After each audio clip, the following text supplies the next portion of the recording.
எல்லாருக்கும் வணக்கம். இது என்னோட ஃபர்ஸ்ட் வீடியோ. இதை பற்றி பேசணும்னு தோணுச்சு. அண்ணா யூனிவர்சிட்டி இஷ்யூ. இந்த வீடியோ பார்க்குற எல்லாருக்கும் கண்டிப்பாக இந்த கேஸை பற்றி தெரிஞ்சிருக்கும். கேஸ் முடிஞ்சிருச்சு, தீர்ப்பும் கொடுத்துட்டாங்க. ஸோ நான் ஒரு இன்ட்ரோலேருந்து ஸ்டார்ட் பண்ணுறேன். டிசம்பர் 24 ஈவினிங் போலீஸுக்கு ஒரு 100 கால் வருது. செக்ஷுவல் ஹராஸ்மெண்ட் அப்படிங்கிற விஷயம் கேள்விப்பட்டதும் போலீஸ் ஒரு டீம் ஃபார்ம் பண்ணி இன்வெஸ்டிகேஷன் ஸ்டார்ட் பண்ணுறாங்க. டிசம்பர் 25 மார்னிங் குற்றவாளியை பிடிச்சிடுறாங்க. இதுதான் குற்றவாளியான கன்ஃபார்ம் பண்ணிவிட்டு அக்யூஸ்டை அரெஸ்ட் பண்ணிடுறாங்க. அக்யூஸ்ட் யாருன்னு பார்த்தீங்கன்னா ஞானசேகரன், 37 வயசுள்ள ஒரு நபர். ஸோ அப்படி என்ன தான் நடந்துச்சு அப்படின்னு கேட்டால், விக்டிம் ஸ்டேட்மெண்ட் படி டிசம்பர் 23 விக்டிம் அவங்க பாய் ஃப்ரெண்ட் கூட தனியாக பேசிகிட்டு இருக்காங்க. அப்போ காலேஜுக்கு சம்மந்தமே இல்லாத ஒரு அவுட் சைடர் காலேஜுக்குள்ளே போய் அவங்க பேசிகிட்டு இருக்கிறத வீடியோ ஷூட் பண்ணிடுறாரு. ஷூட் பண்ணது மட்டும் இல்லாமல் அவங்கள மிரட்டியிருக்காரு. அந்த பையனை தனியாக கூட்டு போய் மிரட்டி அடிச்சிருக்காரு. அதுக்கப்புறம் அந்த பொண்ணுக்கிட்ட வந்து உங்கள் பேரண்ட்ஸ் கிட்ட சொல்லிடுவேன், டீன் கிட்ட சொல்லுவேன்னு சொல்லி மிரட்டி த்ரெட்னிங் பண்ணி செக்ஷுவலி ஹராஸ் பண்ணிடுறாரு. ஒரு காலேஜ் ஸ்டூடெண்ட்டுங்க, டீனேஜ் கேர்ள். இவர் 37 வயசு. ஓகே, ஸோ இதுக்கு ஹைகோர்ட் என்ன சொல்லியிருக்காங்க அப்படின்னு பார்த்தீங்கன்னா, இந்த ஸ்டூடெண்ட்டுக்கு காலேஜ் வீஸா இருக்கட்டும், ஹாஸ்டல் ஃபீஸாக இருக்கட்டும், எந்த ஃபீஸாக இருக்கட்டும், இனிமேல் கேம்பஸ்லேருந்து வாங்கக்கூடாது.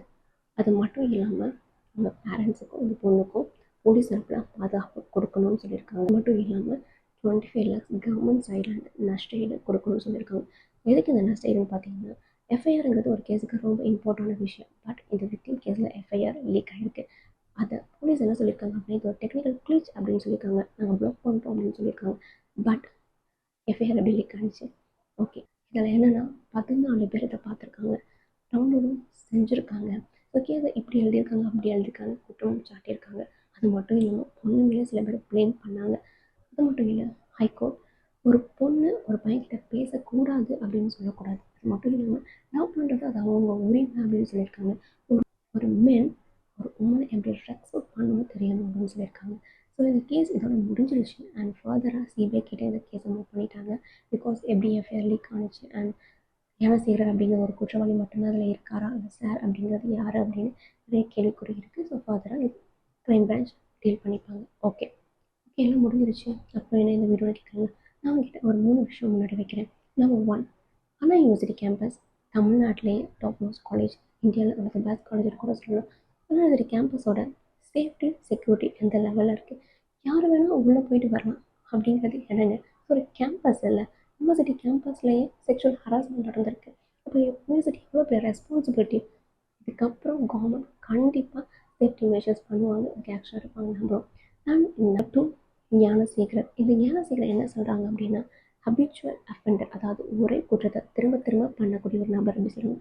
ஆல்ரெடி இந்த மாதிரி ஒரு இன்சிடென்ட் நடந்திருக்கு. அது மட்டும் இல்லை, ஏகப்பட்ட கேஸ் அவர் மேலே இருக்குது. அப்புறம் எப்படி ஒரு கிரிமினல் இவ்வளோ சுதந்திரமாக தைரியமாக திரும்ப திரும்ப குற்றம் பண்ணுறாரு அப்படின்னு எனக்கு தெரியல. போலீஸ் தரப்பில் என்ன போலீஸ் என்ன பண்ணிட்டு இருக்காங்க கொஷின் மார்க் தான். கண்டிப்பாக இதுக்கப்புறம் போலீஸ் நிறைய ஆக்ஷன் எடுப்பாங்க அப்படின்னு நம்புகிறோம். நம்பர் 3, ரொம்ப முக்கியமான விஷயம் உங்ககிட்ட நான் கேட்குறேன். இந்த வீடியோ பார்த்துட்டு எல்லாருக்கும், இந்த சொசைட்டிக்கு நான் கேட்குறேன், நம்ம வீட்டில் இருக்க பெண் குழந்தை பையனை ஒரே மாதிரி ட்ரீட் பண்ணுறோமா? இந்த சொசைட்டியோட பார்வை மாறணும்னா நம்மளோட பார்வை மாறணும். நம்ம வீட்டில் சேஞ்ச் பண்ணணும்ல. எத்தனை பேர் வீட்டில் ஒரு பெண் குழந்தை பிறந்தாலும் ஒரு டேக்ல இந்த மாதிரி செட் ஆஃப் ரூல்ஸ் அண்ட் ரெகுலேஷனை குத்தி இப்படி தான் இருக்கணும், இப்படி தான் செய்யணும் அப்படின்னு சொல்கிறோம். எப்படிங்க? நம்ம மாறணும் அப்படின்னா இனிமேல் உங்களோட குழந்தைங்களை ஈக்குவலாக ட்ரீட் பண்ணுங்கள்.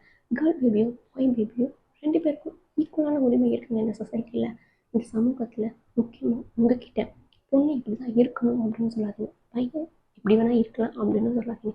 பொண்ணு பையன் இப்படி தான் இருக்கணும், 2 பேருக்கும் ஒரே set of rules and regulation. வேலையாக இருக்கட்டும், வீட்டுக்குள்ளே இருக்கட்டும், பையனும் செய்யலாம் பொண்ணும் செய்யலாம், அந்த மாதிரி ட்ரீட் பண்ணுங்கள். நீங்கள் மாறினா ஆட்டோமேட்டிக்காக சொசைட்டியோட பார்வை மாறும்.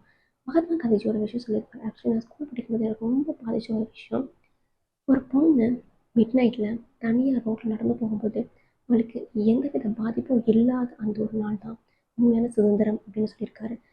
இந்தியாவுக்கு 1947 இண்டிபெண்டன்ஸ் கிடைச்சிருச்சு. ஆனால் பெண்களுக்கு சுதந்திரம் கிடைச்சிருச்சு. இன்னும் அந்த மாதிரி ஒரு நாள் வரவே இல்லையே. ஜென்ரேஷன் மாறிக்கிட்டே தான் இருக்குது. ஆனால் சேஃப்டி செக்யூரிட்டி ரைட்ஸ் இந்த மாதிரி எவ்வளோ விஷயம் இன்னும் கேள்விக்குறியாகவே இருந்துகிட்டு இருக்குல்ல. இதுக்கெல்லாம் என்ன பண்ணுறது? ஒரு பொண்ணு தனியாக வெளில போகக்கூடாதுன்னு சொல்கிறதுக்கு பதிலாக இந்த சொசைட்டியில் ஒரு பொண்ணு தனியாக வெளில போகணும், என்ன செய்யணுங்கிறத நம்ம செய்யணுமா இல்லையா? அதுக்கு நான் என்னோடய ஃபர்ஸ்ட் ஸ்டெப் எடுத்துகிட்டேன். இந்த மாதிரி நிறைய யூஸ்ஃபுல்லான வீடியோஸ் உங்ககிட்ட வந்து சேரும். உங்களுக்கு இது பிடிச்சிருந்துச்சுன்னா கண்டிப்பாக என் சேனலை ஃபாலோ பண்ணிக்கோங்க. நம்ம வீட்டிலேருந்து ஸ்டார்ட் பண்ணலாம். இது பெண்ணியம் பேசும் நான். நன்றி. நன்றி.